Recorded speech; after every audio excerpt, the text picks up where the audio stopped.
Another one that I was not aware of while I was in undergrad. I was so clueless in undergrad.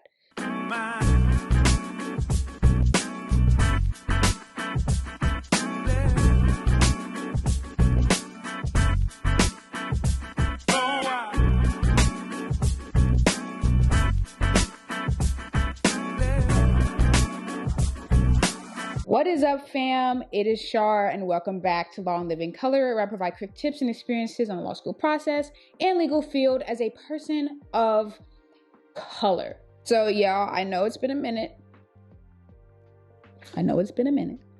But to be fair, to be honest, I had no intentions of making any videos during the holiday season. I had, other things to worry about, like, Omicron, which actually did impact my holiday season. COVID dampened some of the holiday spirit this season. But on top of that, getting gifts ready, getting things ready to go, just got really caught up with the wind of things. In this video, I wanted to offer some resources for currently undergraduate students or, recently graduated students on, any pre-law programs that you can do to kind of get your feet wet, especially when it comes to LSAT preparation and things like that. I also wanted to give some resources to those of you that have been applying to law school since this past October. September, and are still hearing back. Those of you that are currently still applying, and pretty much, when you hear back, when you decide where you want to go to law school for this year of 2022, what you should do in the summertime in between then. Like, what should you do the 2-3 months before law school? Also, I will provide a link to the list of all these resources that I name. I won't be naming all of them in this video, but you will get a list of them if you click on those links in the description below. And of course, please like, comment, and subscribe to this video if you do like it and you gain some valuable information from it. So to my undergrads and recent grads first, some resources that I think will be very beneficial for you starting off in the law school front. So a big question that I get and that I even had was, what is out there for me to learn more about the legal field and about the law school application process in general. And some of these things I wish I did know about while I was in undergrad. So for those of you currently in undergrad and watching my video, please look into some of these programs. They are great, and a lot of them are cost-free and for underrepresented students. The first one that is a very prominent one that I did hear of, but I only heard of it once I graduated college, was the Harvard Trials Program. I also believe they are partnered with NYU as well. And what the program does is provide great detail of LSAT preparation, speakers from lawmakers, from law school professors. It's an intensive 5-week program. All the applications and deadlines, again, will be in the links that I provide in the description below. Another one that I was not aware of while I was in undergrad, I was so clueless in undergrad about this whole entire process. I didn't even know these programs existed. So another program that I'm pretty well versed with now is the SEO Catalyst program, which is a great program for those of you that are in undergrad or recently graduated, my recent graduates out there. And what the program is for LSAT preparation. It also provides mentorship, which is always cool, especially for those of you that are just now thinking about going to law school and you didn't really gain any mentors in the sense of a legal mentor or someone in the law field. That's always great to have. There is an application for the SEO Catalyst. I do know that it has closed for this year, but it will reopen back up in the winter of this year. It opens up in the winter time around October, November. Also for undergraduates in their first, second years of undergrad, is the UHLC Law School Pipeline Program, which is catered to undergraduates. And basically you're getting intensive training and courses in law school courses and like what law school looks like, what law school classes look like, etc. This program is for the underrepresented also. So this is the University of Houston Law Center. It provides workshops, it provides networking for potential internships while you're in undergrad that are legally related, which I will say it's very hard to attain law internships while in undergrad. Most legal internships want 1L, 2L, 3L students. There is an application process. Again, you do need to be an undergrad around your first 2 years. They do have different tiers to the pipeline. They have Scholar 1, Scholar 2, and then they have the Cougar status, which I believe is only for University of Houston students who are committed to going to the law school. So for those of you that are getting your acceptances back, starting to know where you're going to law school, or assessing your,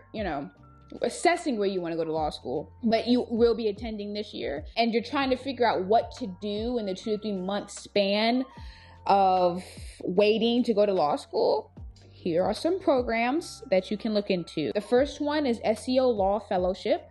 It is for students that are interested in attending law school this year, this fall. So pretty much you have to have already been accepted, probably around by around April, May. That's when you have to submit your enrollment verification. What SEO Law Fellowship is, it's really cool. It provides legal internships to really huge law firms, mainly corporate. It's a great program. It does last throughout the summer. So from May to June, May to August, depending on what firm you're placed in.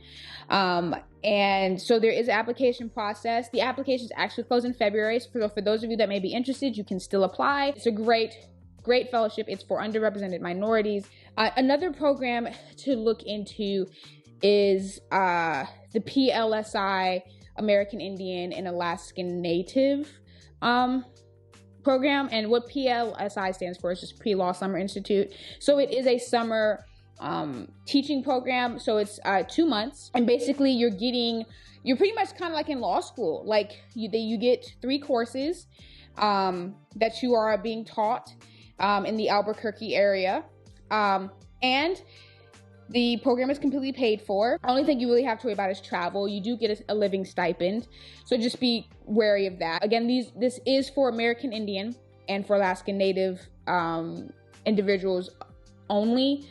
So if you do have that background, please apply to this program. What other things can you do in the summertime before law school? So one big thing is to relax. This is a time to chill. For those of you that aren't like me, so like you're not deferring, you did the whole thing, you studied for the LSAT, you applied, you're getting your acceptances back. Now it's just waiting. Relax.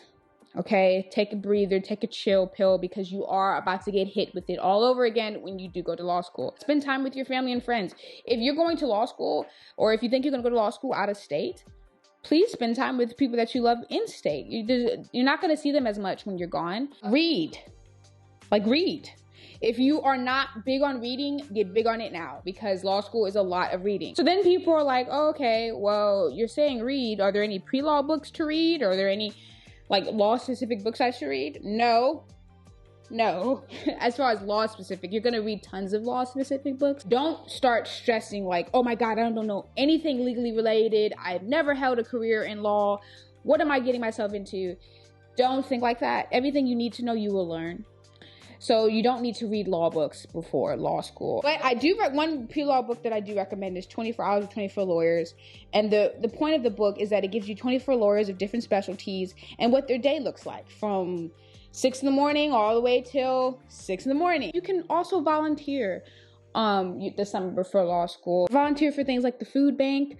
If you have an Innocence Project chapter in your state, think about volunteering for them. They do have internships you can do at the Innocence Project, depending on what chapter you're part of. For undergraduates, for people that are just interested in going to law school or about to go to law school, and for law students, if you're interested in anything with the environment, or if you're interested in anything with, tax or anything like that, you can literally volunteer for any type of facet. Also, look into doing an internship with your local government officials, either a council member, a senator, or just for like the courthouse itself. They do offer internships for undergraduates and for individuals who have graduated and are headed to law school. My biggest advice in the months before law school is to manifest and create healthy habits, because when you are in law school, it's very easy to build unhealthy habits just because you're so stressed, and you can become very overwhelmed. If you like this video and you want to see more like it, please like, comment, and subscribe. Happy New Year, y'all. I hope I gave some useful tips, some useful resources for those of y'all currently in undergrad or those of y'all waiting to go off this fall. I know it's a little early because it's January, but, come back to this video when, May hits. Like, oh, Shari was, spitting some gems about what to do the months before law school. Let me check that out, Or if, looking for resources in the future, undergrads or recent grads, spin back to the video. In the words of Cuba Sate, relax, calm down. No matter how hard the waves are, you will float on the ocean. Peace, guys.